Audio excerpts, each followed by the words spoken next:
నాది నాది నాది అంతా ఒకటేనయ్యా, ఈ మాట ఎప్పటికీ రానివ్వడు.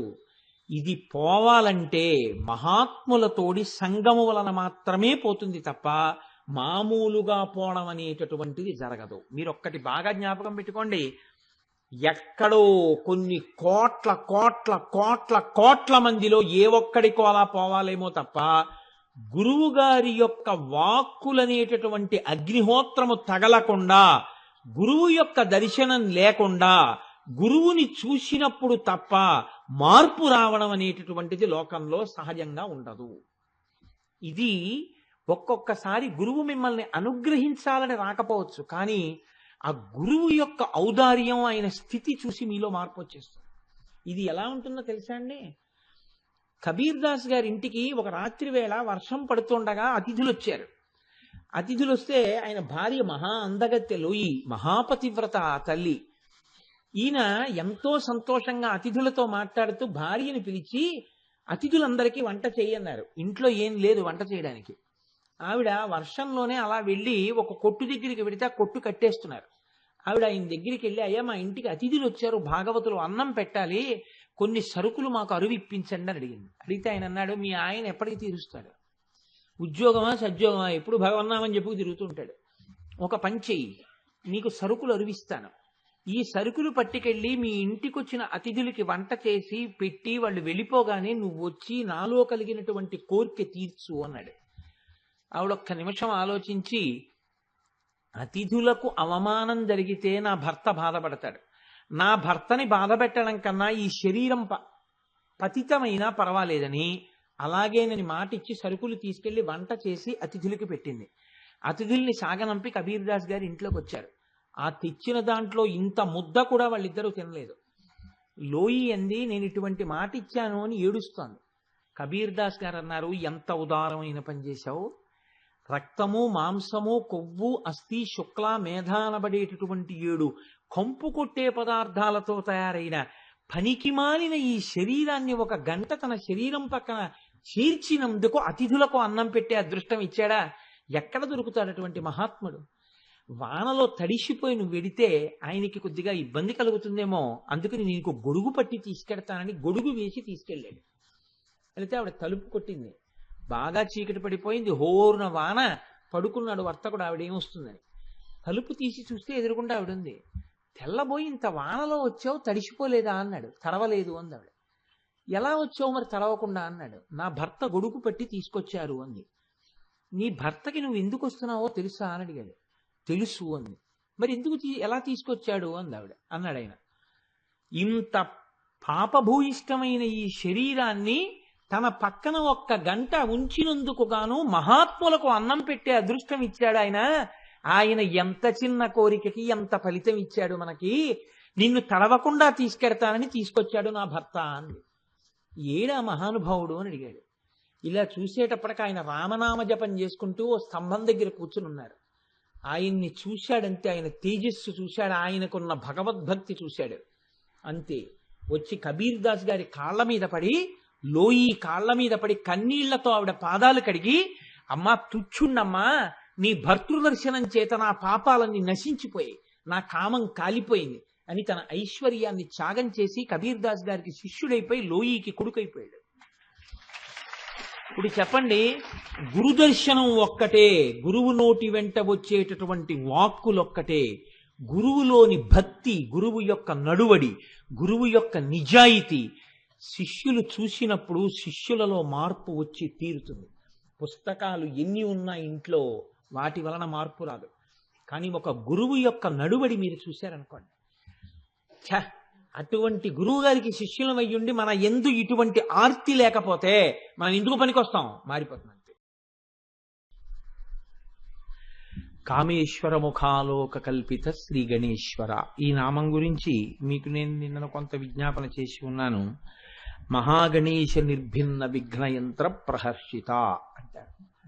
అంటే భండాసురుడు లలితాదేవి యొక్క సైన్యం కదలడానికి వీలు లేని రీతిలో జయవిఘ్నం అనేటటువంటి ఒక యంత్రాన్ని రచన చేసి దాన్ని అమ్మవారి సైన్యం ఉన్నటువంటి 8 దిక్కుల యందు నిక్షేపించి ఉంచితే అమ్మవారు ఆ విఘ్నాన్ని అధిగమించడం కోసమని మహాకామేశ్వరుడి వంక చూసి ఒక చిరునవ్వు నవ్వితే వారిద్దరి యొక్క చిరునవ్వుల కలయిక యందు ఆవిర్భవించినటువంటి 28 బీజాక్షరములకు మంత్రములకు అధిష్టాన దేవత అయినటువంటి గణేశ్వరుడు ఆ జయ విఘ్నం అనేటటువంటి యంత్రము చూర్ణమైపోయేటట్టుగా ఆయన తన శక్తిని ప్రసారం చేశారు. దాని వలన ఆ జయ విఘ్న యంత్రము భిన్నమైపోయింది.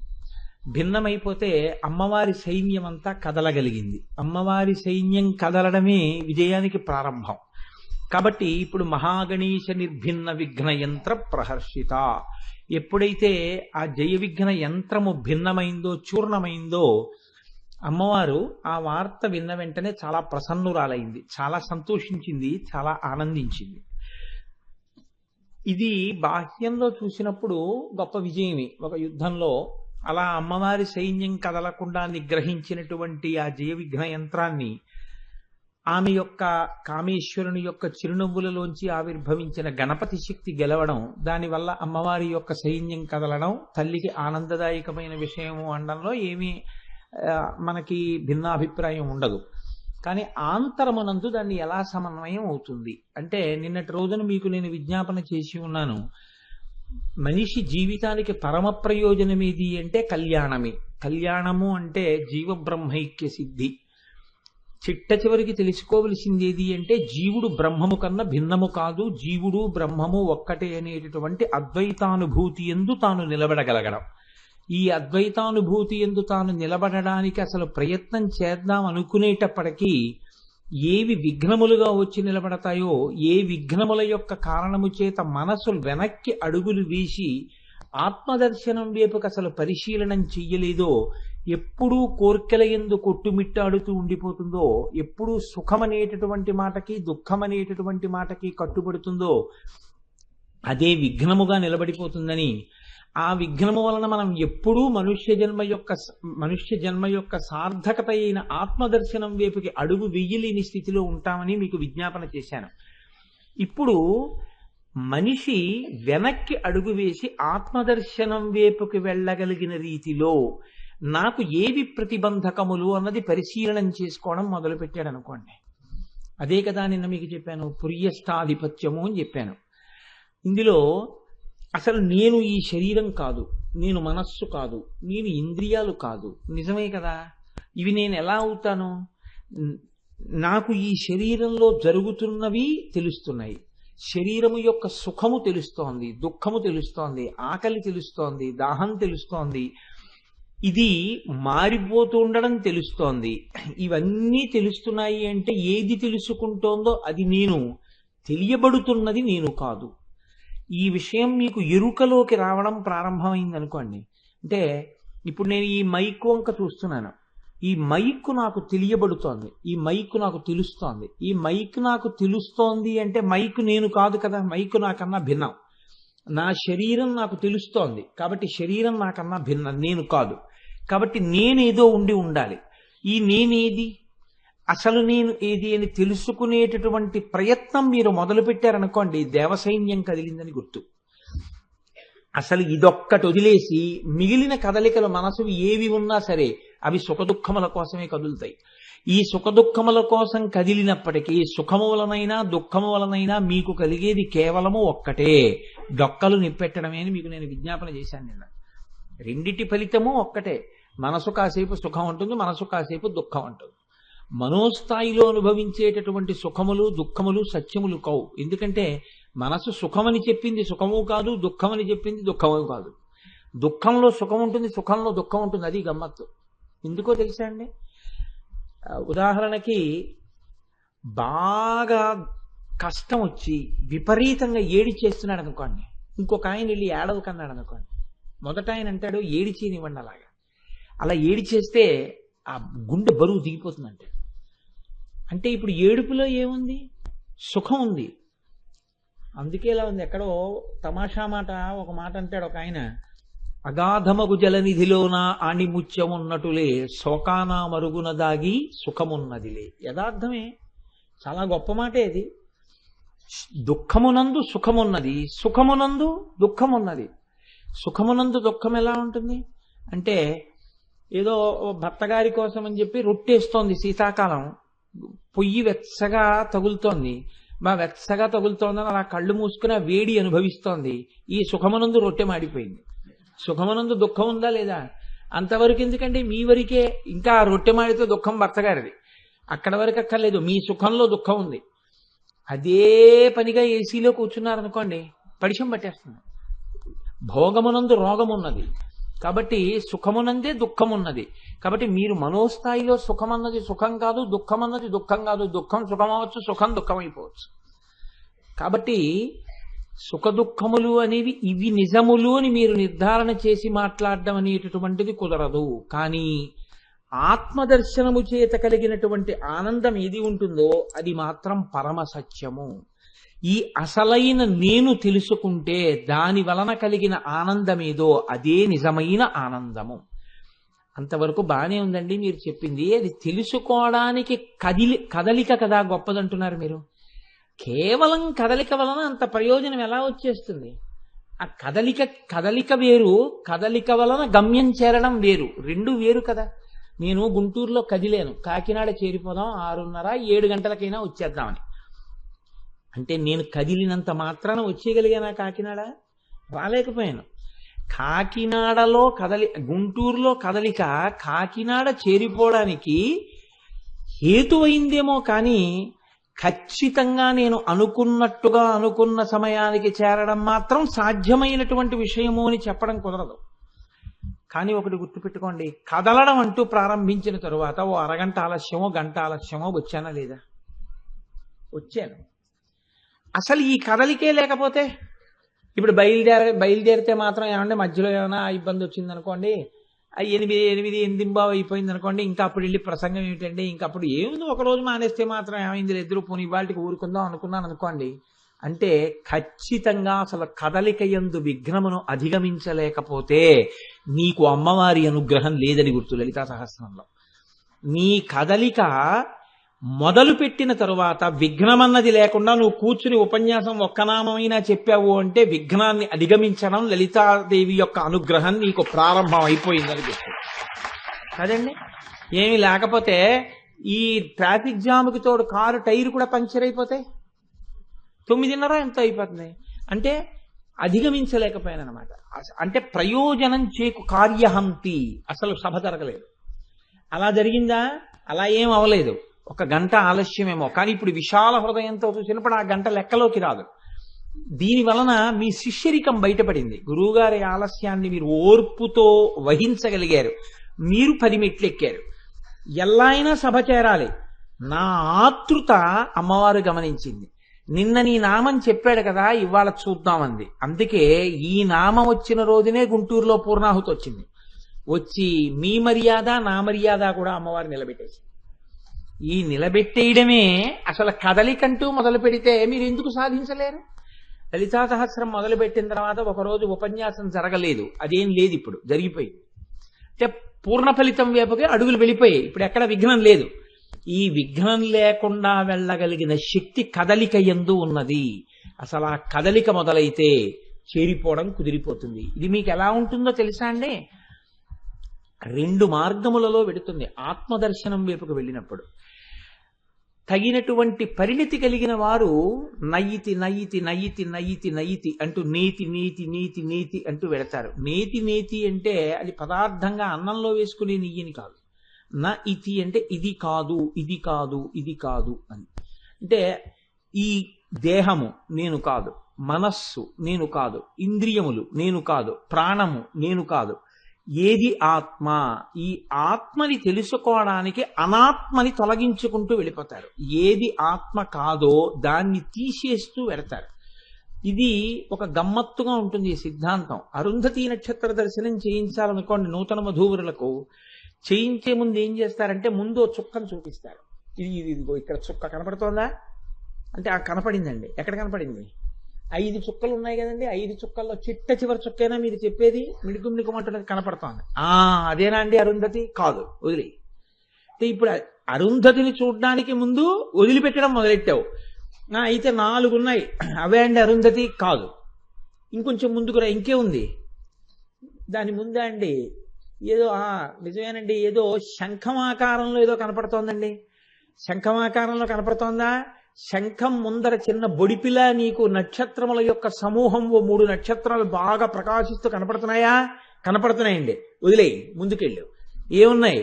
2 నక్షత్రాలు కనపడుతున్నాయండి. 2 ఎలా ఉన్నాయి? ఒకటి బాగా ప్రకాశవంతంగా ఉంది, పక్కనున్నది కొద్దిగా మిణుకు మిణుకు మిణుకు మిణుకుమంటూ చిన్న నక్షత్రం కనపడుతోందండి. బాగా చూస్తే కనపడుతోంది, లేకపోతే కనపట్టలేదు.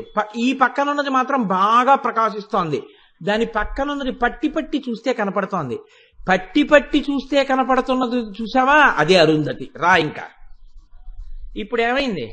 అదిగో అరుంధతి అని చెప్పకుండా అక్కర్లేని వాటిని ముందు పట్టుకుని ఇది అరుంధతి కాదు, అరుంధతి కాదంటూ వదిలేశారు. ఏది అరుంధతో చేరుకోవడానికి అరుంధతి కాని దాన్ని చూసి వదిలిపెడుతూ పెడతారు. దీన్ని అరుంధతీ దర్శన న్యాయము అంటారు. ఈ అరుంధతీ దర్శన న్యాయంలో ఏ విధంగా అయితే మీరు వెళ్ళి అమ్మా, మీరు ఆ బాబుని తీసుకుని పక్కకెళ్ళండి, ఇంకో పక్కకెళ్ళి కూర్చోండి. అరుంధతీ దర్శన న్యాయంలో అరుంధతీ నక్షత్రాన్ని దర్శనం చేసేటప్పుడు ఆ అరుంధతీ నక్షత్ర దర్శనాన్ని పట్టుకోవడం కోసమని మిగిలినటువంటి నక్షత్రాల్ని విడిచిపెడుతూ వెళ్ళినట్లు మీరు కూడా ఆత్మదర్శనం చేసేటప్పుడు నయితి నయితి నయితి నయితి అని చూస్తూ పెడతారు. ఏది తెలుసుకుంటున్నది, ఏది తెలియబడుతున్నది చూస్తూ ఉంటారు. ఏది తెలుసుకుంటోందో ఆ తెలుసుకుంటున్న వస్తువు బాగా మీకు ఎరుకలోకి వచ్చి అది నేను, మిగిలినవి నేను కాదు, ఈ భావన మీకు బాగా జీర్ణమైపోయేంత వరకు విడితే నయితి నయితి నయితి అంటారు. అయితే దీన్ని జ్ఞాన మార్గం అంటారు. ఇందులో నిలదొక్కుకోవడం, ఇందులో అద్వైతానుభూతి యందు స్థిరపడడం చాలా కష్టం. అంత తేలిక విషయం ఏం కాదు. ఎందుకంటే ఎప్పటికప్పుడు పొల్లు కలిసిపోతుంటుంది. ఎప్పటికప్పుడు మాయ కమ్మేస్తుంటుంది. అలా మాయ కమ్మేస్తుండగా, అలా పొల్లు పడిపోతుండగా మీరు శుద్ధ పదార్థాన్ని, ఆత్మని పట్టుకోవడం అంత తేలికైన విషయం ఏం కాదు. అంతటి మహాప్రాజ్ఞుడైనటువంటి హనుమ అంతటి వారు నయితి, ఇది కాదు సీతమ్మ, ఇది కాదు సీతమ్మ, ఇది కాదు సీతమ్మ అంటూ వెడుతున్నారు సీతమ్మ కోసం. ఇంతటి మహానుభావుడు మండోదరిని చూసి సీతమ్మ అనుకున్నారు. సీతమ్మ అనుకుని స్తంభాలు ఎక్కేశారు, కిందకి దూకేశారు, పాటలు పాడేశారు, గెంతులు గెంతేశారు, భుజాలు తట్టేసుకున్నారు. ఎంత సంతోషపడిపోయారో. ఇన్ని చేసినా ఆఖరికి అమ్మవారి అనుగ్రహం ఉంటే ఈవిడ సీతమ్మ కాదు మండోదరి అని తెలుసుకోగలిగారు. అమ్మవారి అనుగ్రహం లేదనుకోండి, ఆవిడే సీతమ్మ అనుకుంటే అక్కడే చతికిలు పడిపోయారు అంతే. ఇంకా లేదు సీతమ్మ తల్లి దర్శనం. సీతమ్మ తల్లి దర్శనం చెయ్యాలి అంటే హనుమ ఇది కాదు, ఇది కాదు, ఇది కాదు అంటూ వెడితే ఆఖరణ ఈవిడేనా సీతమ్మ అని ఎన్నో గుర్తుల చేత రాముడు చెప్పినవన్నీ గుర్తుకి తెచ్చుకుంటే, గురువు చెప్పినవన్నీ సమన్వయం చేసుకుంటే ఆత్మదర్శనం అయింది. లంకలోనే అయింది. లంకలో అంటే శరీరంలోనే ఆత్మదర్శనం. అందుకే ఇది సుందరకాండ, ఉపాసనకాండ. అలా మీకు కూడా అరుంధతీ దర్శన న్యాయ సూత్రాన్ని అన్వయం చేసినప్పుడు మీరు నయితి నయితి నయితి నయితి అంటూ ఒక్కొక్కటి వదిలిపెట్టగా చిట్ట చివరికి మీకు ఆత్మదర్శనమై, ఆత్మదర్శనం అనగా ఆత్మానుభూతి కలిగి ఇది నేను. ఇప్పుడు మీరు ఒకటి తెలుసుకోండి, ఆత్మ మీకు కొత్తగా కనపడిందా? ఆత్మ ఎక్కడి నుంచన్నా వచ్చి మీకు దర్శనమిచ్చిందా? మీలోనే ఉన్నటువంటి ఆత్మని గురించినటువంటి సత్యము మీకు ఎరుకలోకి వచ్చిందా? ఎరుకలోకి వచ్చిందంతే. అది ఇంతకు ముందు లేక ఇప్పుడు కొత్తగా వచ్చింది కాదు సాక్షాత్కరించడానికి. ఇంతకు ముందు ఉంది. ఇంతకు ముందు ఉన్నది మీకు ఉన్నది అన్న అనుభవంలోకి లేదు. ఏది అసత్యమో అది ఉన్నట్టు కనపడింది, ఏది సత్యమో అది లేనట్టు అనిపించింది. అనాత్మ ఆత్మగా కనపడింది, ఆత్మ అనాత్మగా కనపడింది.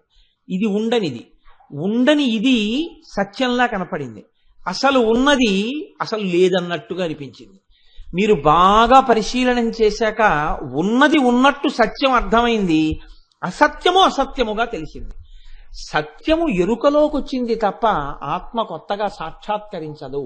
సాక్షాత్కరించడానికి అది ఇంతకు ముందు లేనిదైతే కొత్తగా రావాలి, అది ఇంతకు ముందు ఉన్నదే మీ ఎరుకలోకి రావాలి. అంటే అజ్ఞానం పోవాలి. అజ్ఞానం పోవాలంటే మీరు జ్ఞాన మార్గంలో జాగ్రత్తగా ప్రయాణం చెయ్యాలి.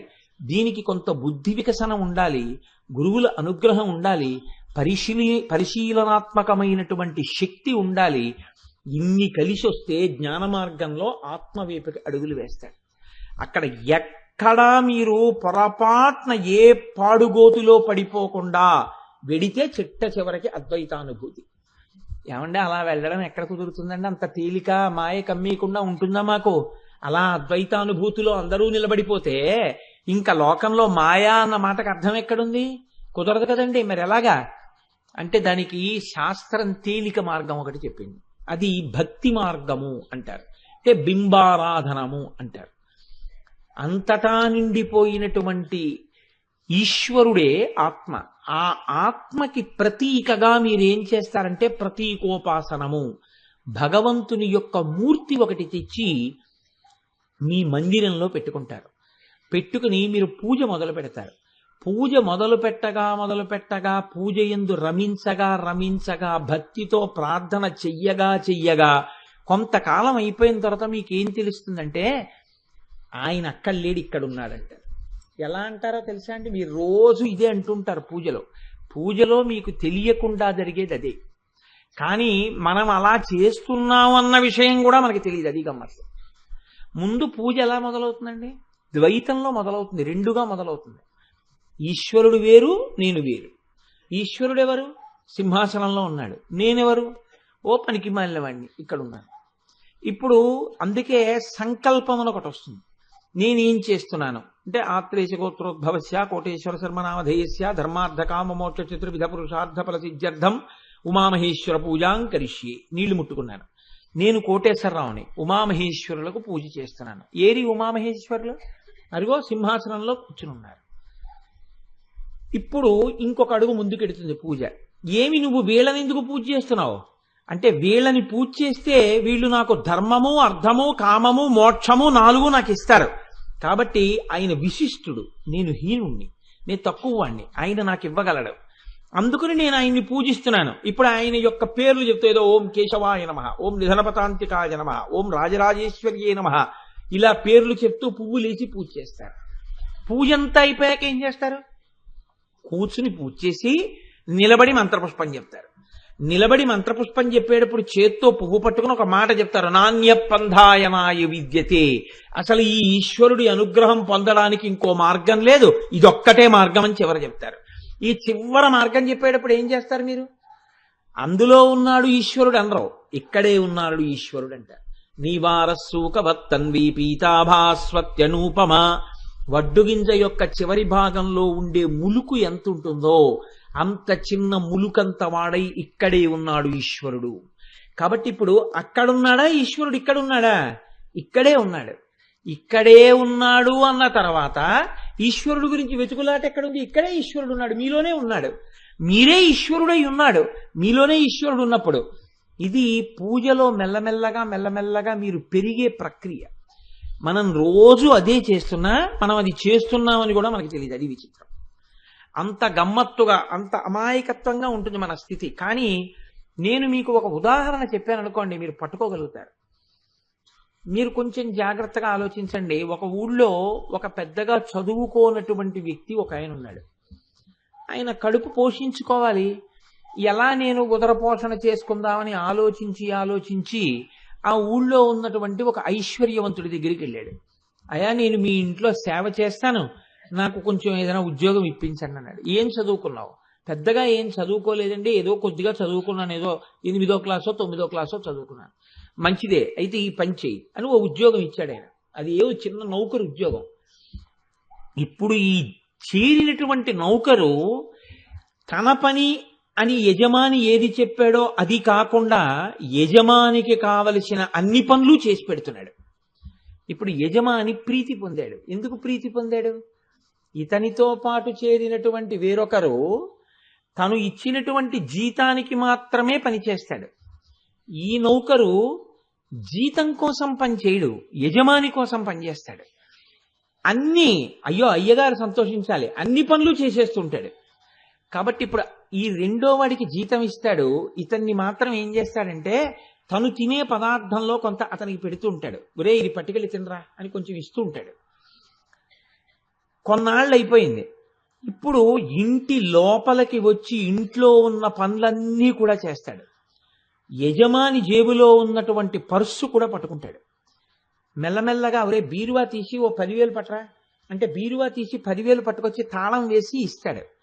ఒరే 5,000 తక్కువైంది ఎక్కడ పెట్టానంటావు అంటే అయ్యగారు నిన్న మీరు 5,000 రూపాయలు ఇది ఖర్చు పెట్టారు కదా అంటాడు. అంటే ఇంకా పెరిగాడు. పెరిగితే ఇప్పుడు ఏమైంది? ఒక రోజున యజమాని ఆలోచించాడు, నాకు ఎలాగో సంతానం లేదు, ఇక సంతానం కలుగుతారన్న ఆశ లేదు, వీడు బాగా పని చేస్తున్నాడు కదా, నేనంటే పిచ్చి ప్రేమ, నన్ను ఇంత జాగ్రత్తగా చూసుకుంటాడు కదా, వీణ్ణే పెంచుకుంటే. కొడుకంటే ఏమిటి, ప్రేమగా ఉండాలి, ఇంత ప్రేమగా ఉన్నవాడి కన్నా కొడుకు ఎక్కడ దొరుకుతాడు? పెంచుకున్నాడు. ఇప్పుడు పెంచుకున్న తర్వాత మిగిలిన పాలేరులందరూ ఇతనికి నమస్కారం చేస్తున్నారు. ఇతను పూర్వంలో నౌకరు కాడు, జీతానికి చేయట్లేదు, యజమాని తిన్న దాంట్లో పెట్టిన దానికోసం చెయ్యట్లేదు, తాను కూడా యజమాని, మిగిలిన వాళ్లతో యజమానిగా పని చేయిస్తున్నాడు. అయినా ప్రేమ మాత్రం అంతే యజమాని పట్ల. ఇప్పుడు కొడుకుగా ఉన్న, పూర్వం సేవకుడుగా ఉన్నప్పుడు ఎంత ప్రేమతో చేశాడో అంత ప్రేమతోటి చేస్తున్నాడు. ఎదుగుదల అన్నది దగ్గరవ్వడం ఎవరి వైపు నుంచి వస్తుంది? ఆయన లాగుతున్నాడు దగ్గరికి. ఇప్పుడు ఇంత ఆస్తి వీడు జాగ్రత్తగా చూడగలడో చూడలేడో అని భూమి, పట్టాలు, ఫ్యాక్టరీలు, బ్యాంక్ అకౌంట్లు అన్ని యజమాని పేరు మీద ఉండేవి. ఇతను కొడుకు అన్నీ ఆయన చక్క పెట్టేవాడు, చెక్కు మీద సంతకాలు ఆయనే పెట్టేవాడు. ఒరే జాగ్రత్తగా చూసుకుంటుండు సుమా అని అన్ని నేర్పుతుండేవాడు. కొన్నాళ్ళు అయిపోయింది, ఇంకా ఎంత జాగ్రత్తగా చేసేస్తున్నాడంటే అసలు ఎక్కడ తప్పు పట్టడానికి లేదు, అంత వృద్ధిలోకి తెస్తున్నాడు, అంత బాగా చేస్తున్నాడు. తండ్రి అన్నాడు ఒక రోజున పిలిచి, పెద్దవాడిని అయిపోయాను, ఇంకా నేను ఇవేం పట్టించుకోదలుచుకోలేదు, ఉన్న ఆస్తి అంతా నీ పేరు మీద పెట్టేశాను, ఇదిగో రిజిస్టర్ చేసేసాను, కాగితాలు తీసేసుకో అని చెప్పి కొడుకు చేతిలో పెట్టేశాడు. కొడుకు అన్నాడు, ఎందుకు మీరు ఇవ్వాలా నాకు? మీరు ఇవ్వకపోతే మాత్రం మీరు ఇస్తారనా మీకు కొడుకునయ్యాను? అక్కర్లేదు, ఆ కాగితాలు మీ దగ్గరే ఉంచుకోండి అన్నాడు. ఉరేయ్ పెద్దవాడిని అయిపోతున్నాను రా, అందుకే నీ పేరు రాసేసాను అన్నాడు. పోన్లేండి రాస్తే రాశారు, అలాగే ఉండమండి బీరువాలో, మీరు నాకేం చూపించక్కర్లేదన్నాడు. ఇప్పుడు ఈ తండ్రి ప్రాణం కొడుకు, కొడుకు ప్రాణం తండ్రి. ఇప్పుడు తండ్రికి కొడుక్కి అభేదం. కొడుకు దగ్గరికి వచ్చి తండ్రిని ఏమనలేరు, తండ్రి దగ్గరికి వెళ్ళి కొడుకునేమనలేరు. వాళ్ళిద్దరూ ఒక్కటైపోయారు. ఎలా మొదలైంది వాళ్ళిద్దరు అనుబంధం? అన్నం లేకపోవడం వల్ల సేవకుడిగా చేరినవాడు తనకి తండ్రికి అభేదమైన స్థితికి వెళ్ళిపోయాడు. తండ్రివన్నీ తనవి, తనవన్నీ తండ్రివి, తనంతా తండ్రి కోసం, తండ్రి అంతా తన కోసం, తానే తండ్రి, తండ్రి తాను. అలాగే మీరు పూజ మొదలు పెట్టినప్పుడు మొట్టమొదట్లో ఆర్తితో కోరిక కోసం ఓ 200 రూపాయల జీతానికి చేరిన నౌకర్లా పూజ మొదలవుతుంది. ఈశ్వరా నువ్వు నాకు ఇవ్వాలి ఎందుకని. ప్రీతితో మీరు ఈశ్వరుణ్ణి సేవించగా సేవించగా ఈశ్వరుడు ఏమంటాడంటే, నాన్న నువ్వు అడగక్కర్లేదురా నేను ఇస్తానని ప్రసాదం పెడతాడు. అంటే మీ కోరికలు ఆయన చూడటం మొదలెడతాడు. అనన్యాశ్చింతయంతో మాం ఏ జనా పర్యుపాసతే తేషాం నిత్యాభయుక్తానాం యోగక్షేమం వహామ్యాం. ఆయనే వహిస్తాడు మీ యోగక్షేమాలు. అయినా మీరు ఇంకా పరమభక్తితో ఈశ్వరుడి పాదాలు అలా పట్టుకునే ఉన్నారు. ఇప్పుడు ఈశ్వరుడు ఈశ్వర సర్వ విద్యానాం ఈశ్వర సర్వభూతానాం బ్రహ్మాధిపతిర్బ్రహ్మణోధిపతిర్బ్రహ్మ శివోమి అస్త సదాశివోం. ఆయన సంకల్పం చేస్తే ఇంకొకడికి కూడా ప్రయోజనం దొరుకుతుంది, అంత స్థాయికి పెంచాడు. ఆయన ఆశీర్వచనం చేస్తే నిజమవుతుంది, ఆ స్థాయికి పెంచాడు. ఆయన ఒకరి గురించి ప్రార్థన చేస్తే వాడికి ప్రమాదం గట్టెక్కుతుంది, ఆ స్థాయికి పెంచాడు. అంటే ఆయనని ఈశ్వరుణ్ణి చేస్తున్నాడు. ఆయన ఎప్పుడు ఈశ్వరుడి గురించి చెప్పాలనుకుంటే అప్పుడు ఈశ్వర శక్తి ఆయన యందు ప్రచోదనమై చెప్పగలుగుతాడు. ఇప్పుడు ఈ స్థాయిలోకి ఈశ్వరుడు ఈయన్ని పైకెత్తాడు. అంటే ఇంచుమించుగా ఈశ్వరుణ్ణే చేర్చాడు. ఆఖరికి లోపల ఇక్కడే దర్శనమై తానే ఈశ్వరుణ్ణని తెలుసుకున్నాడు. మీరు బింబారాధనంతో మొదలుపెట్టినా పూజ మొదలుపెట్టినప్పుడు ఆ ప్రేమ మీరు ఈశ్వరుడు యందు భక్తి పెట్టుకుంటే నౌకరు యజమాని కొడుకైపోయినట్టు మీరు కూడా ఈశ్వరుడి కొడుకైపోయి ఈశ్వరుడు అయిపోవచ్చు. నయితి నయితి ఎక్కడికి వెళ్ళిందో భక్తితో కూడిన ఆరాధన అక్కడికే వెడుతుంది. కాబట్టి కదలిక మొదలైతే లక్ష్యం చేరడం ఉన్నదా లేదా నాకు చెప్పండి. కదలిక అంటూ ఉంటే లక్ష్యం చేరడం అన్నది ఉన్నది. అసలు కదలికే లేకపోతే ఎన్ని కోట్ల జన్మలెత్తినా ఈశ్వరుడి వైపుకి కదలిక లేకుండా మిగిలిన సుఖాల కోసమని చెప్పే కదలికలన్నీ అనుకోండి, అసలు జీవితంలో ఆ మనుష్య జన్మకి ప్రయోజనం ఏదైనా ఉందా? ఆ జన్మంతా విఘ్నములతో కూడిన జన్మయే, వాడు ఏది కలిసి రాదండి అంటాడు. మీరు చూడండి, కొంతమంది ఏమంటే నా పేరు మీద పెడితే ఏమీ కలిసి రాదండి, ఉండదు, మా ఆవిడ పేరు మీద పెట్టానంటాడు.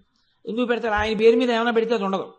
విఘ్నం ఆయనకి అది కలిసి రాదు, ఆయనకి అది లేదు జాతకంలో. అసలు ఈ విఘ్నం ఉన్నదే అసలు అటువైపుకి వెళ్ళకపోవడం, పొందకపోవడం. ఇది తొలగి మీరు ఈశ్వరుడి వైపుకి అడుగు వెయ్యడం మొదలైంది అంటే, ఆ విఘ్నం పోయింది అంటే, అమ్మవారి అనుగ్రహం మీ యందు ప్రసరించి మీ శత్రువైనటువంటి భండాసురుడు లోపలే ఉన్నటువంటి తమోగుణ రజోగుణములు మిమ్మల్ని ఈశ్వరుడి వైపుకి వెళ్లకుండా అడ్డగిస్తున్నటువంటి యంత్రం ఏదుందో, ఏది మిమ్మల్ని భగవంతుడి వైపుకు వెళ్లకుండా చేసిందో, అది అమ్మవారి అనుగ్రహం కాంతులలోంచి వచ్చినటువంటి గణపతి యొక్క చూపు చేత భిన్నమైపోయింది. మీరు ఇప్పుడు అటు వెళ్ళగలరు. ఈ కదలిక లక్ష్యాన్ని చేర్చి తీరుతుంది. అది 6:30కి రావలసిన వాడు 8కి వచ్చినట్టు. ఈ జన్మలో కాకపోతే వచ్చే జన్మలో నెరవేరుతుంది. వచ్చే జన్మ ఆఖరి జన్మ కావచ్చు. లేదు, అమ్మవారి అనుగ్రహం కలిగింది, ఈ జన్మయే ఆఖరి జన్మ అయిపోవచ్చు. అది జన్మకు ప్రయోజనం. ఇది నెరవేరాలంటే అమ్మవారి అనుగ్రహం ఉండాలి. ఆ అమ్మవారి అనుగ్రహాన్ని పొందడమే మహాగణేశ నిర్భిన్న విఘ్నయంత్ర ప్రహర్షిత. ఇది తెలుసుకో. ఇది చెప్పడమే ఆ నామం యొక్క గొప్ప ప్రాశస్త్యం. అందుకే ఈ నామం విన్నప్పుడు అమ్మవారిని మనం పరమ ప్రీతితో నమస్కారం చేయవలసి ఉంటుంది. ఉపాసన బలపడాలి, విఘ్నములు తొలగాలి, అంతర్ముఖత్వం కలగాలి. బాహ్యములో ఏ కార్యం చేసినా విఘ్నము తొలగిపోవాలి. మీరు అనుకుంటే ఆ పని కొంచెం ఆలస్యమో వెనక కార్యం మాత్రం జరగాలి తప్ప అసలు కార్యం జరగకపోవడం అన్నది మాత్రం ఉండకూడదు. ఇప్పుడు జరిగి తీరవలసిందే. అలా ఉండాలంటే అమ్మవారి అనుగ్రహము ఉన్నదని గుర్తు. కాబట్టి ఆ తల్లి అనుగ్రహానికి నోచుకుని ఉండవలెను. భండాసురేంద్ర నిర్ముక్త శస్త్ర ప్రత్యస్త్ర వర్షిణి. అమ్మవారితో యుద్ధానికి వచ్చినటువంటి భండాసురుడు అమ్మవారి మీదకి అనేకమైనటువంటి అస్త్రములను ప్రయోగిస్తున్నాడు, శస్త్రములను ప్రయోగిస్తున్నాడు. శస్త్రం అంటే చేత్తో పట్టుకుని కొడతారు. ఓ కత్తో, ఓ శూలము, ఏదో వాటిని చేత్తో పట్టుకుని దగ్గరగా వచ్చినప్పుడు వాడతారు. దాన్ని శస్త్రం అంటారు. అస్త్రం అంటే అలా దగ్గరికి వస్తే చేత్తో పట్టు కొట్టేది కాదు. దాని మీద మంత్రాన్ని అభిమంత్రిస్తారు. ఒక గడ్డి పరక తీసుకుని దాని మీద బ్రహ్మాస్త్ర మంత్రాన్ని అభిమంత్రించి విడిచిపెట్టాడు అనుకోండి, అది బ్రహ్మాస్త్రమై శత్రువుని వెంట తరుగుతుంది. అది మంత్రశక్తి. దాన్ని అస్త్రం అంటారు. అవి వారుణాస్త్రం, అగ్నేయాస్త్రం, ఇంద్రాస్త్రం, రౌద్రాస్త్రం ఇలా ఉంటాయి. ఈ అస్త్రములు శత్రువు ఎంత దూరంలో ఉన్నా సరే వెంబడించి కొట్టగలవు. శస్త్రము అలా కాదు, దగ్గర ఉంటే మాత్రమే కొట్టడానికో పొడవడానికో పనికొస్తుంది. ఇప్పుడు భండాసురేంద్ర నిర్ముక్త శస్త్ర ప్రత్యస్త్ర వర్షిణి. మీరు ఈ నామంలో ఉన్న గొప్పతనాన్ని గమనించండి. అమ్మవారు బాణాలు వేస్తే, అమ్మవారు అస్త్రాలు శస్త్రాలు వేస్తే భండాసురుడు వేస్తున్నాడా? భండాసురుడు వేస్తే అమ్మవారు వేస్తోందా? ఎవరు వేస్తే అప్పుడు రెండో వారు వేస్తున్నారంటోంది నామం. భండాసురుడు ముందేస్తున్నాడు, అమ్మవారు వేస్తోందని చెప్పలేదు. భండాసురేంద్ర నిర్ముక్త శస్త్ర ప్రత్యస్త్ర వర్షిణి. భండాసురుడు శస్త్రం వేస్తే ఆవిడ శస్త్రం వేస్తోంది, వాడు అస్త్రం వేస్తే అమ్మవారు అస్త్రం వేస్తోంది. ఆయన ఎన్ని వేస్తే ఆవిడ అన్ని వేస్తోంది. ఇదే చాలా జాగ్రత్తగా మీరు గమనిస్తే లోపల కూర్చున్న భండాసురుడు అంత గబుక్కుని లొంగిపోడు. వాడు ముందు వేసే అస్త్రం ఏమిటో తెలుసా అండి? నేను. దీంతో మొదలు పెడతాడు. ఒరే నేనురా, నేనంటే ఇదే అయిపోయింది, పడగొట్టేస్తాడు. అసలు నేను ఎప్పుడూ చెప్పడం, ఇదే నేనంటాడు. ఈ నేను అనగానే ఓ నాది, నేను నాది. లోకములన్నీయున్ గెలిచినాడవు ఇంద్రియానీకము చిత్తమున్ గెలువనేరవు నిన్ను నిబద్ధ చేయు భీషణ శత్రులార్వుర ప్రభిన్నుల చేసిన ప్రాణికోటిలో నీకు విరోధినేడొకడు నిర్పున చూడుము ధనవేశ్వర అంటాడు ప్రహ్లాదుడు. లోపల ఉన్నటువంటి శత్రువులే ఎప్పుడు దీన్ని చూపించి నేను నేను నేను నేననిపిస్తుంటారు. నేను పక్కన నాది నాది నాది నాది. అంతా ఒక్కటేనయ్యా. ఈ మాట ఎప్పటికీ రానివ్వడు. ఇది పోవాలంటే మహాత్ములతోడి సంగము వలన మాత్రమే పోతుంది తప్ప మామూలుగా పోవడం అనేటటువంటిది జరగదు. మీరు ఒక్కటి బాగా జ్ఞాపకం పెట్టుకోండి, ఎక్కడో కొన్ని కోట్ల కోట్ల కోట్ల కోట్ల మందిలో ఏ ఒక్కడికో అలా పోవాలేమో తప్ప గురువు గారి యొక్క వాక్కులనేటటువంటి అగ్నిహోత్రము తగలకుండా, గురువు యొక్క దర్శనం లేకుండా, గురువుని చూసినప్పుడు తప్ప మార్పు రావడం అనేటటువంటిది లోకంలో సహజంగా ఉండదు. ఇది ఒక్కొక్కసారి గురువు మిమ్మల్ని అనుగ్రహించాలని రాకపోవచ్చు, కానీ ఆ గురువు యొక్క ఔదార్యం, ఆయన స్థితి చూసి మీలో మార్పు వచ్చేస్తుంది. ఇది ఎలా ఉంటుందో తెలుసా అండి? కబీర్ దాస్ గారి ఇంటికి ఒక రాత్రి వేళ వర్షం పడుతుండగా అతిథులు వచ్చారు. అతిథులు వస్తే ఆయన భార్య మహా అందగత్తె లోయి, మహాపతివ్రత ఆ తల్లి. ఈయన ఎంతో సంతోషంగా అతిథులతో మాట్లాడుతూ భార్యని పిలిచి అతిథులందరికీ వంట చేయన్నారు. ఇంట్లో ఏం లేదు వంట చేయడానికి. ఆవిడ వర్షంలోనే అలా వెళ్ళి ఒక కొట్టు దగ్గరికి వెడితే ఆ కొట్టు కట్టేస్తున్నారు. ఆవిడ ఆయన దగ్గరికి వెళ్ళి, అయ్యా మా ఇంటికి అతిథులు వచ్చారు, భాగవతులు అన్నం పెట్టాలి, కొన్ని సరుకులు మాకు అరువిప్పించండి అని అడిగింది. అడిగితే ఆయన అన్నాడు, మీ ఆయన ఎప్పటికీ తీరుస్తాడు, ఉద్యోగమా సద్యోగమా ఎప్పుడు భగవన్నామని చెప్పు తిరుగుతుంటాడు. ఒక పని చెయ్యి, నీకు సరుకులు అరువిస్తాను, ఈ సరుకులు పట్టుకెళ్ళి మీ ఇంటికి వచ్చిన అతిథులకి వంట చేసి పెట్టి వాళ్ళు వెళ్ళిపోగానే నువ్వు వచ్చి నాలో కలిగినటువంటి కోరిక తీర్చు అన్నాడు. ఆవిడొక్క నిమిషం ఆలోచించి, అతిథులకు అవమానం జరిగితే నా భర్త బాధపడతాడు, నా భర్తని బాధ పెట్టడం కన్నా ఈ శరీరం పతితమైనా పర్వాలేదని అలాగే నేను మాటిచ్చి సరుకులు తీసుకెళ్లి వంట చేసి అతిథులకి పెట్టింది. అతిథుల్ని సాగనంపి కబీర్ దాస్ గారి ఇంట్లోకి వచ్చారు. ఆ తెచ్చిన దాంట్లో ఇంత ముద్ద కూడా వాళ్ళిద్దరూ తినలేదు. లోయి అంది, నేను ఇటువంటి మాట ఇచ్చాను అని ఏడుస్తోంది. కబీర్ దాస్ గారు అన్నారు, ఎంత ఉదారమైన పని చేశావు, రక్తము మాంసము కొవ్వు అస్థి శుక్ల మేధ అనబడేటటువంటి 7 కంపు కొట్టే పదార్థాలతో తయారైన పనికి మాలిన ఈ శరీరాన్ని ఒక గంట తన శరీరం పక్కన చీర్చినందుకు అతిథులకు అన్నం పెట్టే అదృష్టం ఇచ్చాడా? ఎక్కడ దొరుకుతాడు అటువంటి మహాత్ముడు? వానలో తడిసిపోయి నువ్వు వెడితే ఆయనకి కొద్దిగా ఇబ్బంది కలుగుతుందేమో, అందుకని నీకు గొడుగు పట్టి తీసుకెడతానని గొడుగు వేసి తీసుకెళ్ళాడు. వెళితే ఆవిడ తలుపు కొట్టింది. బాగా చీకటి పడిపోయింది, హోరున వాన, పడుకున్నాడు వర్తకుడు ఆవిడేమొస్తుందని. తలుపు తీసి చూస్తే ఎదురుకుండా ఆవిడుంది. తెల్లబోయి, ఇంత వానలో వచ్చావు తడిసిపోలేదా అన్నాడు. తడవలేదు అంది ఆవిడ. ఎలా వచ్చావు మరి తడవకుండా అన్నాడు. నా భర్త గొడుగు పట్టి తీసుకొచ్చారు అంది. నీ భర్తకి నువ్వు ఎందుకు వస్తున్నావో తెలుసా అని అడిగాడు. తెలుసు అంది. మరి ఎందుకు ఎలా తీసుకొచ్చాడు అంది ఆవిడ. అన్నాడు ఆయన, ఇంత పాపభూయిష్టమైన ఈ శరీరాన్ని తన పక్కన ఒక్క గంట ఉంచినందుకు గాను మహాత్ములకు అన్నం పెట్టే అదృష్టం ఇచ్చాడు ఆయన. ఆయన ఎంత చిన్న కోరికకి ఎంత ఫలితం ఇచ్చాడు మనకి, నిన్ను తడవకుండా తీసుకెడతానని తీసుకొచ్చాడు నా భర్త అంది. ఏడా మహానుభావుడు అని అడిగాడు. ఇలా చూసేటప్పటికి ఆయన రామనామ జపం చేసుకుంటూ ఓ స్తంభం దగ్గర కూర్చుని ఉన్నారు. ఆయన్ని చూశాడంతే, ఆయన తేజస్సు చూశాడు, ఆయనకున్న భగవద్భక్తి చూశాడు.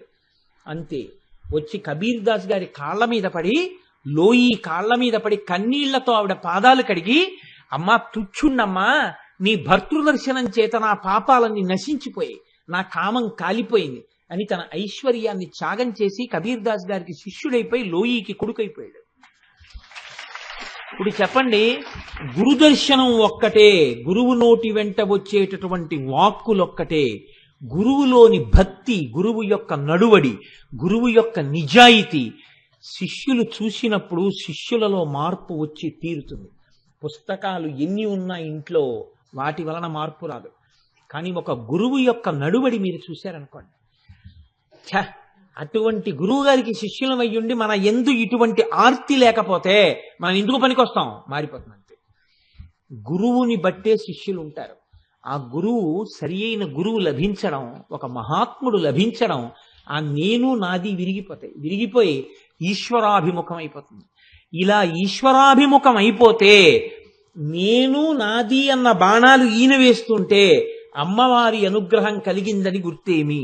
అంతటి భక్తి తత్పరుడైనటువంటి ఒక గురువు మీకు జీవితంలో దొరకడమే, అటువంటి ఒక మహాత్ముడితో మీకు సంగము కలగడమే, దాని వలన మీలో మార్పు అమ్మవారు తీసుకురావడమే భండాసురేంద్ర నిర్ముక్త శస్త్ర ప్రత్యస్త వర్షిణి. దీనికి ఎలా ఉంటుంది అంటే ఆ స్థితిని పొందినటువంటి గురువు ఎవరుంటాడో ఆయన ఎన్నడూ ఉద్వేగమును పొందేటటువంటి వాడై ఉండడు. ఈశ్వరార్చన కళా నిపుణుడు ఆయన. ఆయనకి లోకమంతటా ఈశ్వరుడు కనపడుతుంటాడు. అందుకని ఉద్వేగము పొందవలసినటువంటి సందర్భంలో కూడా ఉద్వేగము పొందకుండా మనశ్శాంతిగా ఉంటాడు. ఎందుకని నేను ఉద్వేగం పొందితే అయిపోతాయా? ఈశ్వరానుగ్రహం ఉంటే అవుతాయి. ఆయన ఉద్వేగము పొందడు. ఆయన ఉద్వేగము పొందడు కాబట్టి ఆయన వలన లోకము ఉద్వేగము పొందదు.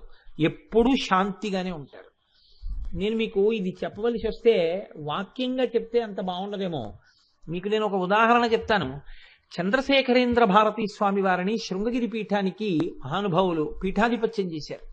మహాపురుషుడు, మహాజ్ఞాని. ఏకకాలమునందు కంచికి చంద్రశేఖరేంద్ర సరస్వతి, శృంగగిరికి చంద్రశేఖరేంద్ర భారతి ఇద్దరూ పీఠాధిపత్యం వహించారు. చంద్రశేఖరేంద్ర భారతీ స్వామి వారు ఒకనకొకప్పుడు చంద్రమౌళీశ్వరారాధన చేస్తున్నారు. చేస్తుంటే శిష్యులు కూర్చుని ఉన్నారు. ఒక్క ఆంతరంగిక పరివారంలో ఉన్నవారు మాత్రం లోపల కూర్చుని అభిషేక ద్రవ్యాలు అందిస్తూ ఉంటారు. వేదం మంత్రం చదివే వాళ్ళు బయట కూర్చుంటారు, శిష్యులు కూర్చుంటారు. ఎక్కడో బుస్ బుస్ అని శబ్దం వినపడుతోంది.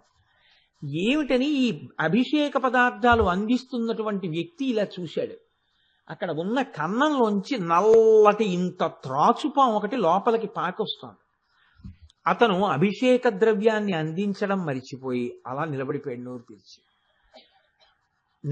గట్టిగా ఏమైనా అందామా? పీఠాధిపతి ఏమీ అనకపోతే పాము వచ్చేస్తోంది ఆయన వైపుకి. ఏం చెయ్యాలో తెలియక అలా ఉండిపోయాడు. ఆయన అభిషేకం చేసేశారు. ఈ ఖాళీ పాత్ర ఇచ్చి ఈ పాత్ర అందుకోవాలి. అతను అలా ఉండిపోయి ఉన్నాడు. ఇలా చూశారు. ఏమిటి ఇలా ఉండిపోయాడు? అతనికి బాహ్య స్ఫురణ లేదు, అటే చూస్తున్నాడు. ఎటు చూస్తున్నాడని ఇలా చూశారు. పాము వచ్చేస్తోంది. ఇతను ఇంకా అని అరవబోయాడు. అన్నారు. ఆగిపోయాడు. మీరు బాగా గమనించండి. శిష్యుడు ఉద్వేగమును పొందుతున్నాడు, గురువు ఏ ఉద్వేగమును పొందలేదు. ఈ పాలపాత్ర చేతితో తీసుకుని సర సర సర సర వచ్చేస్తోంది నాగుపాం. ఇలా చేయి చాపి ఆ పాల గిన్నె అలా పెట్టారు. ఆ పాము వచ్చి పడగ ఎత్తి అందులో ఉన్నటువంటి పాలనన్నిటినీ తాగేసింది. తాగేసి ఒక్కసారి పడగ ఇలా పైకెత్తి ఇలా తిరిగి చంద్రశేఖరేంద్ర భారతీ స్వామి వంక చూసింది. ఇలా తిరిగి చంద్రమౌళీశ్వర లింగాన్ని చూసింది. తల వంచి మళ్ళీ ఏ కన్నంలోంచి వచ్చిందో ఆ కన్నంలోంచి బయటకు వెళ్ళిపోయింది. ఆయన గిన్నె అక్కడ పెట్టేసి ఇంకో పాత్ర తీసుకుని శివలింగానికి అభిషేకం చేశారు. భగవద్గీతలో ఒక మాట చెప్తారు ఇలాంటి మహాపురుషుల గురించే. యస్మాన్నో ద్విజతే లోకో లోకాన్నో ద్విజతే చయ హర్షామర్ష భయోద్వేగై ముక్తో యః సచమే ప్రియ. తాను ఉద్వేగమును పొందడు కనుక తన చుట్టూ ఉన్న వాళ్ళని కూడా ఉద్వేగమునకు లోను చెయ్యడు. తాను శాంతంగా ఉంటాడు, తన చుట్టూ ఉన్న వాళ్ళని శాంతంగా ఉంచుతాడు. ఇలా ఎవడు ఉండగలడో వాడు మాత్రమే గురువు. తప్ప తాను కంగారు పడిపోయేవాడు, అవతల వాళ్ళని కంగారు పెట్టేసేవాడు, తాను కంగారులో తిట్టేసేవాడు, అవతల వాళ్ళని దెబ్బలాడేస్తూ ఉండడం, మళ్ళీ పిలిచి క్షమించండి అంటూ ఉండడం, ఎప్పుడూ తప్పులే చేస్తూ ఉండడం, ఎప్పుడూ ఉద్వేగానికి లోనైపోతూ ఉండడం. ఉద్వేగం ఎందుకు వచ్చేస్తుంది? నేను చేస్తున్నానని ఓ తాపత్రయం ఉంటే. ఈశ్వరుడు చేస్తున్నాడు, ఈశ్వరుడు చేయించుకుంటున్నాడు అంటే నీకెందుకు ఉద్వేగం? ఆయన అనుగ్రహం ఉంటే జరుగుతుంది. ఆయన అనుగ్రహం కలగకపోతే నీకు ఇంకొకసారి అమ్మా నాకు ఆ అనుగ్రహాన్ని కల్పించు, నన్ను ఆ స్థాయికి తీసుకెళ్ళని ఒక ప్రార్థన చేయండి. కాబట్టి ఉద్వేగం ఎందుకు? కాబట్టి ఉద్వేగము ఎవరికి ఉండదో వాడు తాను శాంతంగా ఉంటాడు, ఇతరులను శాంతముగా ఉంచుతాడు. ఆ ఉద్వేగమును కోల్పోయి లోకమునకు అనుద్వేగమైన స్థితిని ఇయ్యగలిగిన స్థితికి నువ్వు ఎదగగలిగితే భండా సురేంద్ర నిర్ముక్త శస్త్ర ప్రత్యస్త్రవర్షిణి. ఇక్కడి నుంచి వచ్చేటటువంటి బాణాలకే అమ్మవారు బాణాలు వేసి నీలో ఉన్న ఉద్వేగాన్ని అనుద్వేగంగా మారుస్తుంది, నీలో ఉన్న దుర్గుణాల్ని సుగుణాలుగా మారుస్తుంది. లోపల నుంచి భండాసురుడు దుర్గుణాల్ని ప్రేరేపిస్తాడు, అమ్మవారి బాణాలు వేసి సుగుణాలుగా మారుస్తుంది. దీని గురించి చంద్రశేఖరేంద్ర సరస్వతీ స్వామి వారు, కాంచీ పీఠాధిపతులు నడిచే దేవుడు, మహాపురుషుడు, ఆయన ఒక అద్భుతమైనటువంటి మాట చెప్తారు. మనకి ఆ ప్రజాపతి అని ఒక ఆయన ఉంటారు. ఆ ప్రజాపతి యొక్క సంతతే అందరూ. ఆ ప్రజాపతికి దేవతలు సంతతే, మనుష్యులు సంతతే, దైత్యులంటే రాక్షసులు ఆయన సంతతే, అందరూ ఆయన సంతతే. అదేమిటంటే అలా ఉంటుందా అనుకోకండి. ఒక తండ్రికి 4 కొడుకులు ఉన్నారనుకోండి. 4 కొడుకుల్లో పెద్ద కొడుకు సూపరింటెండెంట్ ఆఫ్ పోలీస్, రెండో కొడుకు గొప్ప డాక్టర్, మూడో కొడుకు గొప్ప ఇంజనీర్, 4గో కొడుకు చాలా గొప్ప లాయర్, 5వ కొడుకు పేరు మోసిన దొంగ. అయితే మాత్రం పేరు మోసిన దొంగకి ఆయన తండ్రే కాడా? పేరు మోసిన దొంగకి తండ్రే. 5గురికి అన్నం పెట్టినప్పుడు, 5గురికి మంచి మాటలు చెప్పినప్పుడు తండ్రి 5గురికి చెప్తాడు. ఎలా చెప్తాడంటే, ఎవరికి ఏది బలమో ఆ బలం గురించి తండ్రి చెప్పడం, ఏది బలహీనతో అది చెప్పి దీన్ని అధిగమించండి అని చెప్తాడు కదండి. తండ్రికి ఏం తెలుస్తుందంటే కొడుకుల బలహీనతలు తెలుస్తాయి. తండ్రి ఎప్పుడు ఏం చెప్తాడంటే, ఒరే నాన్న నువ్వు ఇది మానుకో, నువ్వు ఇది మానుకో, నువ్వు ఇది మానుకో, ఇది మానుకో అని చెప్తాడు. సూపరింటెండెంట్ ఆఫ్ పోలీస్ అయిన కొడుకుని పిలిచి ఏం చెప్తాడంటే, నీకు తొందరగా కోపం వచ్చే లక్షణం ఉంది, అంత కోపం వచ్చే లక్షణం ఉందనుకో, నిజంగా నేరస్తుడు కానివాడు కూడా నీ దగ్గర చెప్పుకోలేడురా, ఆ కోపం తగ్గించుకో అంటాడు. అలాగే ఒక గొప్ప ఇంజనీర్ అయినటువంటి కొడుకున్నాడు అనుకోండి, నువ్వు బాగా చేస్తావు కానీ వచ్చిన ఇబ్బంది ఏమిటో తెలుసా? తొందర. ఆ తొందరపాట్లో గబగబా నేను బాగా చేసేస్తానని లెక్కలు కట్టడంలో ఎప్పుడు ఎక్కడో ఇంపార్టెంట్ విషయం దగ్గర ఎక్కడో పొరపాటు చేస్తుంటావు.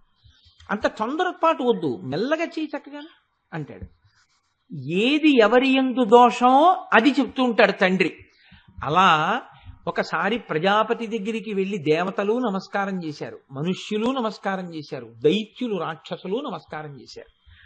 మొట్టమొదట దేవతలు వెళ్లి నమస్కారం చేస్తే ఆయన అన్నాడు దా అన్నాడు. ఇది ఒకసారి నేను ఎక్కడో ప్రస్తావన చేసినట్టు గుర్తు, ఇదే వేదిక మీద. దా అన్నారు అంటే అర్థమైందా అన్నారు.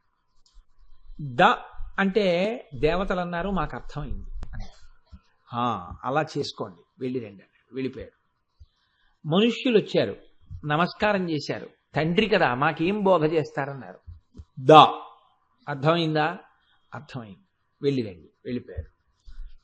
రాక్షసులు వచ్చారు, నమస్కారం చేశారు. పిల్లలం కదా ఏమైనా చెప్తారా నాన్నగారు? దా అర్థమైందా? అర్థమైంది, వెళ్ళి రండి. వెళ్ళిపోయారు. ముగ్గురికి దాయే. ముగ్గురికి దా ఎందుకు చెప్పినట్టు అంటే, దేవతలు వచ్చి నమస్కారం చేసినప్పుడు దా అన్నారు. ఒరే భోగములన్నీ మీ దగ్గర ఉంటాయి కాబట్టి మీరు ఈ భోగ లాలసయందు నిమగ్నులైపోకండి. అస్తమానం భోగాలను అనుభవించడం నేర్చుకోవడం కాదు, మీ అంత మీరుగా దామ్యత, ఇంద్రియ నిగ్రహం నేర్చుకోండి. భోగించవలసిన వస్తువు పక్కనే ఉన్నా దాన్ని భోగించకుండా ఈశ్వరుడి కోసం త్యాగం చేసి ఇంద్రియములను కదలకుండా నిలబెట్టగలిగితే దామ్యత అంటారు. ప్రయత్నపూర్వకంగా అభ్యాసం చెయ్యి. మనుష్యుడవైనందుకు నీకు అది అభ్యాసం కావాలి. కాబట్టి మీరు దేవతలు, మీకు భోగాలు ఉన్నాయి కదా అని అనుభవించడం కాదు, అనుభవించకుండా నిగ్రహించుకునేటటువంటి శక్తి పెంచుకోండి. అప్పుడు మీరు ఇంకా వృద్ధిలోకి వస్తారు. దామ్యత. అలాగే నాన్నగారు దేవతలు వెళ్ళిపోయారు. మనుష్యులు వచ్చారు, చూడగానే ద, వాళ్ళు వెళ్ళిపోయారు. ఏమర్థమైంది? ద అంటే దత్త, ఇవ్వండి.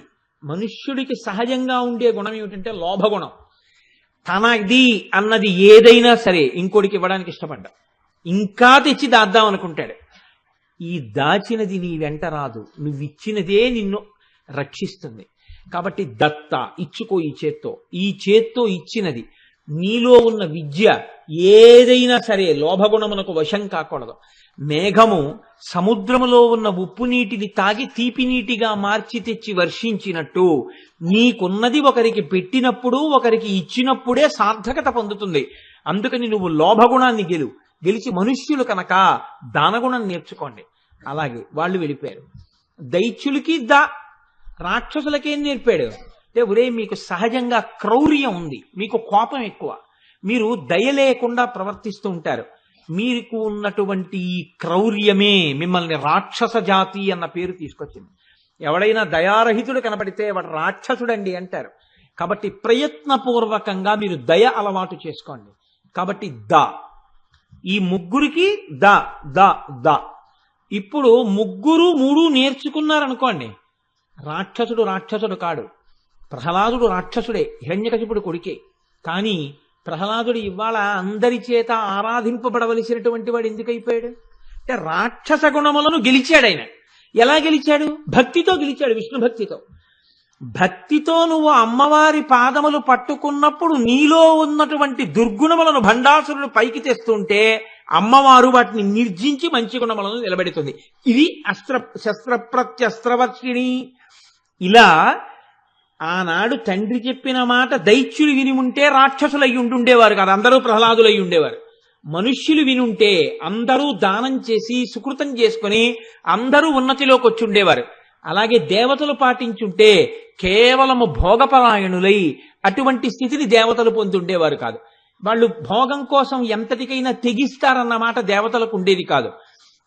మాట వినడం వేరు, విన్న మాట నిలబడేటట్టుగా అనుష్ఠానంలోకి రావడం వేరు. ఒక మంచి మాట అనుష్ఠానంలోకి వచ్చేటట్టుగా మీ శక్తి నిలబడాలి. అలా వ్యయం అవ్వాలంటే దానికి అమ్మవారి అనుగ్రహం ఉండాలి. అమ్మవారి అనుగ్రహం అన్న బాణాలు మీ మీద పడుతుంటే అప్పుడు భండాసురుడి యొక్క అస్త్ర ప్రత్యస్త్రములు మీ మీద పనికి రాకుండా పోతాయి. ఈ పనికి రాకుండా పోయి మీరు పనికొచ్చేవాడుగా మారడమే భండాసురేంద్ర నిర్ముక్త శస్త్ర ప్రత్యస్త్రవర్షిణి. మహాపురుషులు నిజంగానండి జాతికంతటికి బోధ చేశారండి. నాకు ఒక్కొక్కసారి ఎక్కడ బాధేస్తుందంటే ఇంత మహోత్కృష్టమైనటువంటి విషయాల్ని ఇవాళ ఎవరికి నేర్పాలో వాళ్ళకి నేర్పేవాళ్ళు లేరు, అసలు ఎవరికి చెప్పాలో వాళ్ళకి చెప్పేవాళ్ళు లేరు. ఒకానొకప్పుడు ఎంఎస్ సుబ్బలక్ష్మి గారికి మహాతల్లి గంధర్వగానం ఆవిడ. అటువంటి తల్లిని యునైటెడ్ నేషన్స్ ఆర్గనైజేషన్ తాలూకా జనరల్ అసెంబ్లీలో ఒక పాట పాడడానికి ఆవిడని ఆహ్వానించింది. ఐక్యరాజ్య సమితి మీకు తెలుసు, ప్రపంచ దేశాలన్నీ అందులో సభ్యత్వంతో ఉంటాయి. ప్రపంచవ్యాప్తంగా ఇన్ని దేశాల అధినేతలు కూర్చుని ఉండగా ఒక పాట పాడేటటువంటి అదృష్టం భారతదేశం నుంచి ఆహ్వానింపబడి పొందినటువంటి గొప్ప గాయని ఎంఎస్ సుబ్బులక్ష్మి ఒక్కరే. అటువంటి స్థితిని పొందింది ఆ తల్లి. కానీ ఇవాళ అసలు మనం ఎక్కడా ఈ మాట కనీసం మన పిల్లలకి నేర్పం. ఆవిడ ఏ కీర్తన పాడదాము అని త్యాగరాజస్వామి వారి కీర్తనలు కానీ, ముత్తుస్వామి దీక్షితర్ కీర్తనలు కానీ, శ్యామశాస్త్రి గారి కీర్తనలు కానీ ఆవిడ వెతకలేదు. ఆవిడ ఎవరి పాదాలు వెళ్ళి పట్టుకున్నారో తెలుసా అండి? అయ్యా, నాకు ఐక్యరాజ్య సమితి జనరల్ అసెంబ్లీలో పాట పాడమని ఆహ్వానించారు, మీ నోటితో చెప్తే అది పాడతాను, మీ నోటితో ఏదైనా ఒక్క మాట అనండి అని చంద్రశేఖరేంద్ర సరస్వతి నడిచే దేవుడు పరమాచార్యుల వారి పాదాలు పట్టుకొని ప్రార్థన చేశారు. అలవోకగా ఒక కాగితం తీసి పరమాచార్య రాసిచ్చారు. నిజంగా ప్రతి స్కూల్లో పిల్లలందరికీ దీని గురించి చెప్పి పిల్లలు పాడి పిల్లలు నేర్చుకునేటట్టు చేస్తే ఒక పరమాచార్యుల వారి నోటి వెంట ప్రపంచ దేశాల సందేశం పాటగా ఎంఎస్ సుబ్బలక్ష్మి గారికి రాసిచ్చారు ఆయన. ఎంత గొప్ప పాట అండి! నాకు ఎంత సంతోషంగా ఉంటాయో ఆ వర్క్స్ చదువుతున్నప్పుడు. మైత్రీం భజతా కిల హృజ్యేత్రీం ఆత్మవదేవ పరానపి పశ్యత యుద్ధం త్యజత స్వార్థాం త్యజత త్యజత పరేష్వక్రమమాక్రమణం. అలవోకగా ఇచ్చేశారండి ఆయన పెన్నుతో రాసి. జననీ పృథివీ కామదుఘాస్తే జనకో దేవ సకల దయాళు దామ్యత దత్తాదయధ్వం జనతా శ్రేయో భూయాత్ సకల జనానో. ఇదే పాడారు ఆవిడ జనరల్ అసెంబ్లీలో. ప్రపంచ దేశాలన్నీ ఆ హాలు దద్దరిల్లిపోయేటట్టుగా తప్పట్లు కొట్టాయి దీనికి ట్రాన్స్లేషన్ చెప్తుంటే ప్రపంచ భాషల్లో. ఆయన రాసిచ్చిన కీర్తన ఏమిటో తెలుసా అండి? మైత్రీం భజత కిల హృజ్యేత్రీం. ఒక్కసారి మీలోకి మీరు ఇలా అనుకుని నేను అని ఆలోచించండి. ఈ నేను అని పిలుస్తున్నప్పుడు ఇక్కడ ఉన్న దేశాధినేతల అందరిలో ఉన్న నేను ఒక్కటే, మీ చేత పరిపాలింపబడుతున్న దేశాల ప్రజలందరిలో ఉన్న నేను ఒక్కటే, మనందరం ఒక్కటే. ఆత్మవదేవ పరానపి పశ్యత. వాడు వేరు, నేను వేరు. వాడు బలహీనుడు, నేను బలవంతుణ్ణి. వాడిని కొడతాను, నేను పొందుతాను. నేను నాది, వాడు వీడు. ఎందుకు ఈ భేదాలు? కాబట్టి అవి విడిచిపెట్టేయండి. అందరిలో ఉన్న ఒక్క నేనుని చూడండి, మనందరం ఒక్కటే అని గుర్తించండి. యుద్ధం త్యజత. నన్ను నేను ఎలా కొట్టుకుంటాను? నా కుడి చెయ్యి నా ఎడం చెయ్యిని కొట్టదుగా. మనందరం ఒక్క నేనుకి చెందిన వాళ్ళం అయితే మనం ఎందుకు దెబ్బలాడుకోవాలి? అసలు మనందరం ఒక్క నేనుకే చెందినటువంటి వాళ్ళం. ఒక్క చెట్టు యొక్క కొమ్మలం, ఒక్క చెట్టు యొక్క ఆకులం, ఒక్క చెట్టు పళ్ళం, ఒక్క పరాశక్తి బిడ్డలం. మనం ఎందుకు దెబ్బలాడుకోవడం? అంటే యుద్ధం త్యజత, యుద్ధాన్ని వదిలిపెట్టండి. స్పర్ధాం త్యజత, భేదాభిప్రాయాలు ఉంటే విడిచిపెట్టేయండి. ఈ చెయ్యి ఏ కారణం చేతనో కొద్దిగా గోరు చుట్టేసింది, అందుకని ఈ చెయ్యి అన్నం కూడా కలుపుకోలేకపోతాను. ఈ చేతి మీద ఇప్పుడు ఇది చేయవలసిన పని కూడా నేనే చేయవలసి వస్తోంది అంటుంది ఏంటి ఎడం చెయ్యి. ఈ చెయ్యి చేసుకోలేకపోతోంది కాబట్టి ఈ చెయ్యి అన్నం కూడా కలిపి పెడుతుంది. ఈ చెయ్యి యొక్క దైన్యాన్ని గుర్తించి ఈ చెయ్యి ముందుకొచ్చింది. ఎప్పుడు? ఇది చేసినా నాకే చేస్తున్నాయి అన్నప్పుడు. మనందరిలో ఉన్న నేనొకటైనప్పుడు మనకి స్పర్ధ ఎందుకు? మనకి స్పర్ధ వద్దు. మనం ఒకళ్ళతో ఒకళ్ళం సహకరించుకుందాం, స్పర్ధ విడిచిపెట్టేద్దాం, భేదాభిప్రాయాలు వదిలేద్దాం. త్యజత పరేష్వ క్రమమాక్రమణం.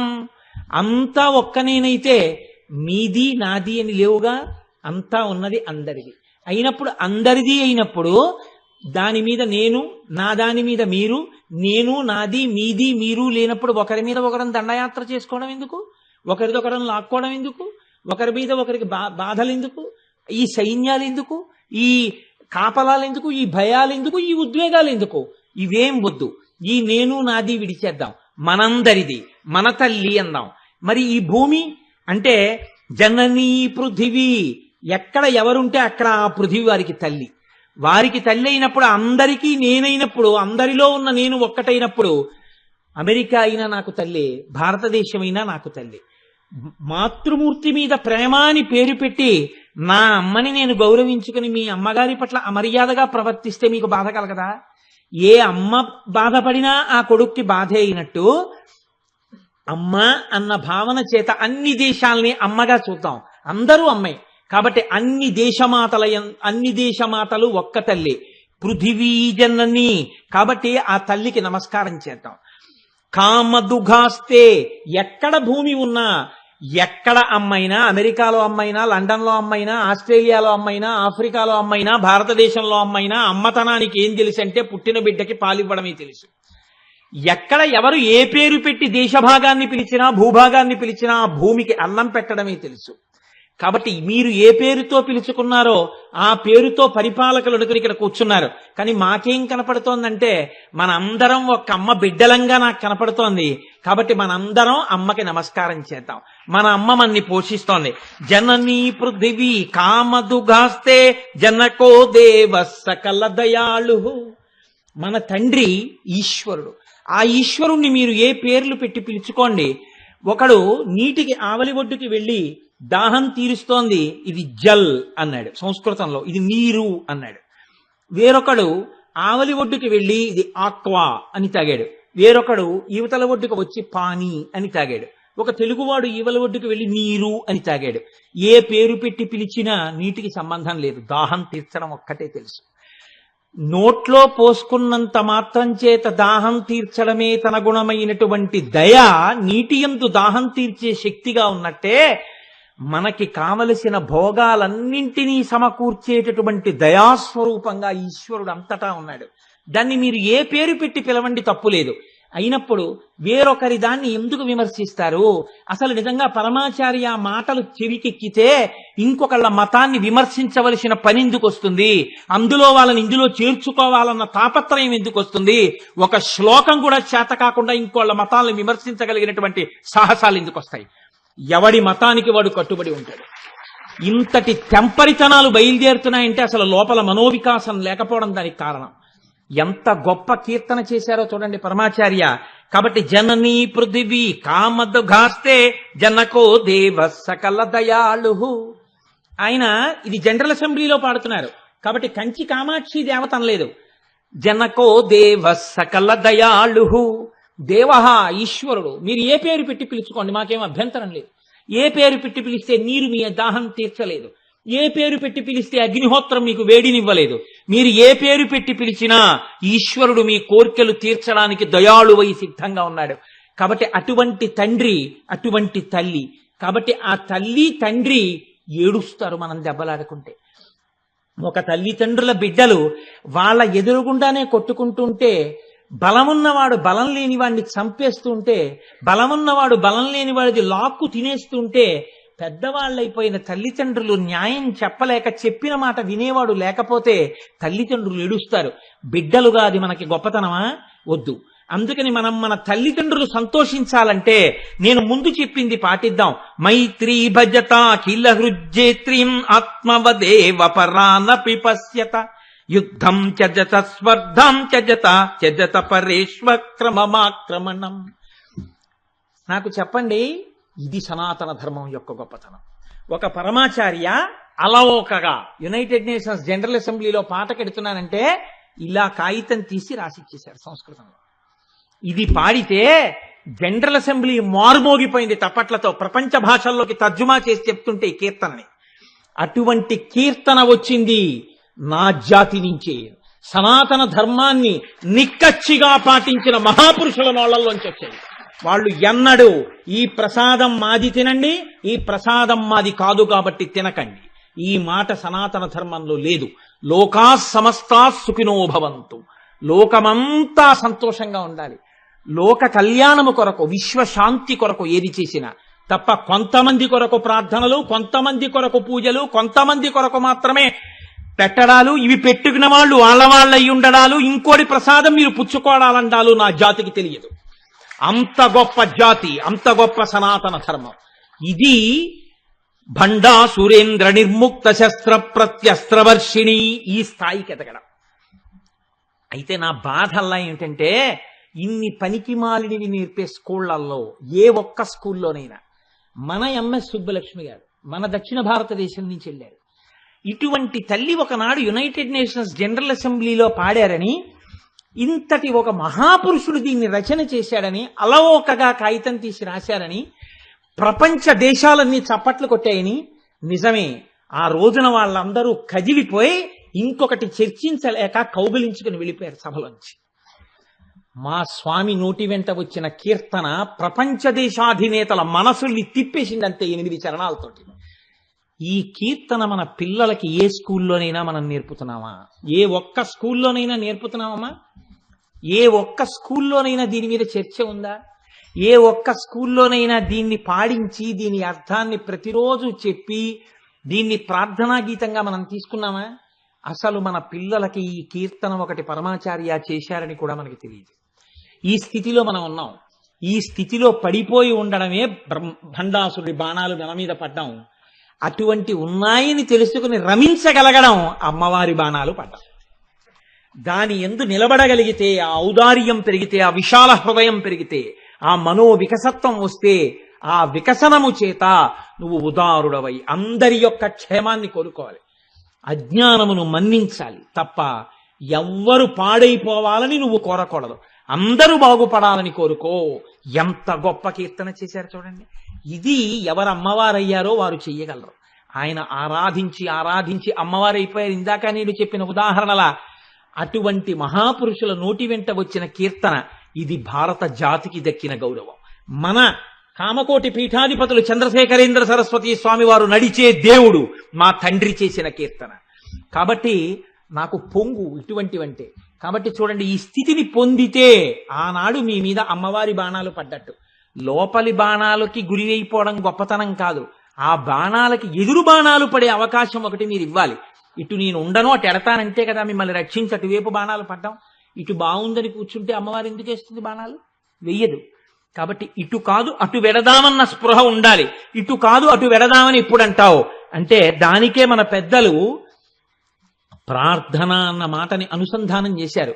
నీ పాద కమల సేవయు నీ పాదార్చకులతోడి నెయ్యము నితాంతాపార భూతదయ్యు తాపసమందార నాకు దయసేయగదే.